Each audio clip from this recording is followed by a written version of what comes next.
যত বড় চাঁদাবাজি হোক না কেন তারে আমরা আইনের আওতায় নিয়ে আসবো। কাউকে কোনো রকম চাঁদাবাজি ছাড় দেওয়া হবে না। চাঁদাবাজের উপরে কোনো প্রেশার নাই।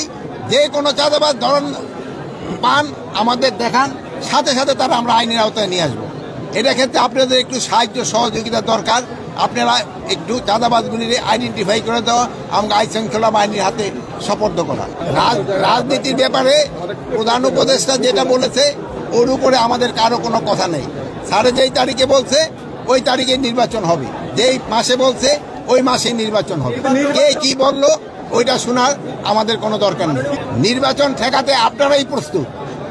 নির্বাচন ঠেকাতে হলো প্রথম প্রস্তুতি দরকার হলো রাজনীতি পার্টিগুলি যারা নির্বাচন হবে। তারপর সবার আগে আপনি যদি বলেন যে জনগণ যেসব নির্বাচনের মুখী হয়ে যাবে কেউ এটার বাধা দিতে পারবে না। জনগণ হলো মেয়ে, রাষ্ট্রের ক্ষমতা হলো জনগণের হাতে। জনগণ যেসব চাবে আমি নির্বাচনের দিকে চলে যাব, কারো কোনো শক্তি নাই নির্বাচন বন্ধ করার।